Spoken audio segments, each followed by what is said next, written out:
I've always wanted to get into reviewing. Originally it was films, but that never got into fruition, and I soon drifted into music, which is to say I lost my DVD player. Don't ask how. So, what better grip for a first review than a unique selling point? I will grant that Stephen EvEns' Smoking is Cool isn't the most obvious place to start. I, on a whim, got a copy, as I had enough money spare at the time, and that makes me probably one of about 40 people who will ever hear the 6 tracks pressed here, unless there is some future repress. So, I'm going to be reviewing a release that you can't hear unless you're part of this pretty hugely exclusive club. I guess I'm appealing to a niche audience. Let's get on with the review before I realise how stupid an idea this is. Before I start, I will commend the Nick of Onomatopoeia Records for being a gentleman throughout getting this, alongside the general onomatopoeia order sheet that I think he usually signs with releases. I emailed him first about the digital version that was also being offered on the first day of pre-ordering, which he ended up sending me the same day, a week prior to the vinyl getting shipped, and I then secondly emailed him to ask about who each of the credits were to create a Discogs page, to which he replied pretty much immediately with the answers, and he even got back to me later with one credit he wasn't sure on. A very good experience.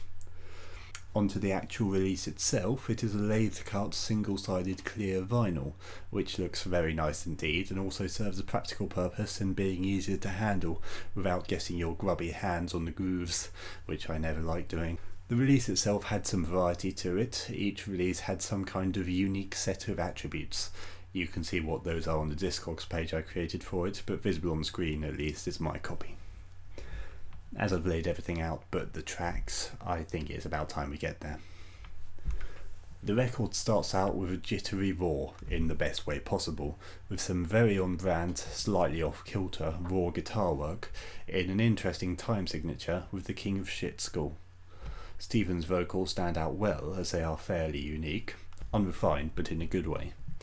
Likewise, the lyrics are charmingly blunt, with what you'd expect to be the first rhyme, with B, instead being cunt. Where you expect musical phrases to end, instead they launch into either a repeat or an interesting new take. The music is definitely not masterful, insofar as it is to say it is hardly anything virtuosic, but that doesn't stop it from being very catchy and charmingly brilliant. The track ends as if it had been whacked into another note, which works very well. Now, the track isn't perfect, and you could tear it apart if you wanted to, but it's just so likeable and enjoyable. Like that old best friend who clearly has a few inadequacies, but you still love them all the same. Icarus Dickerus, yes, that's the next track's name, takes that infectious enjoyability and takes it up to the next level, with the drummer wailing on the cymbal, an excellent riff, and some downright ballsy lyrics hiding a fair message. I could just read out the whole lot, but I'll restrain myself and select a few.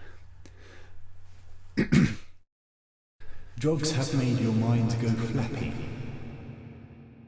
Don't be such an arrogant Icarus Dickerus.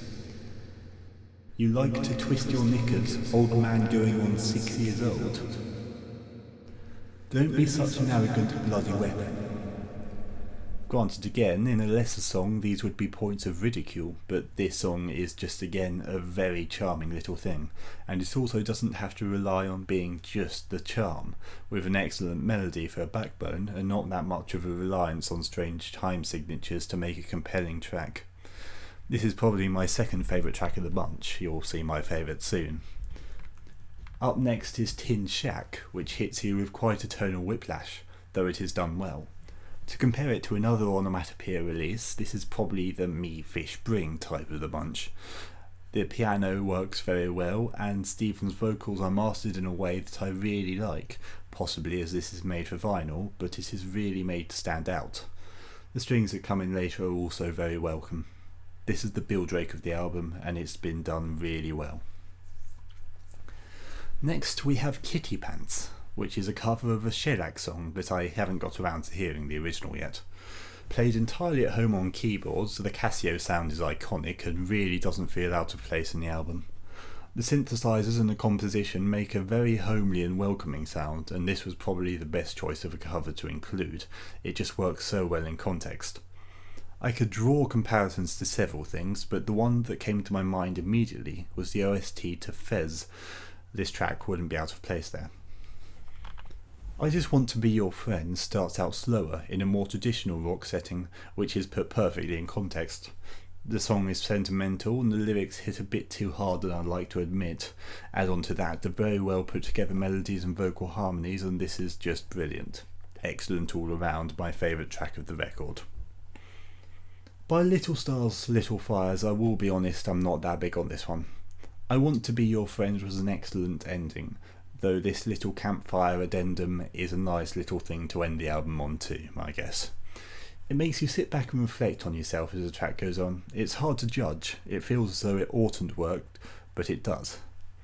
I feel as if it's the kind of track you only listen to in the context of the album, and doing that, it really hits well, but you wouldn't be able to put it on separately and have it work to the same effect. So, overall, I love it.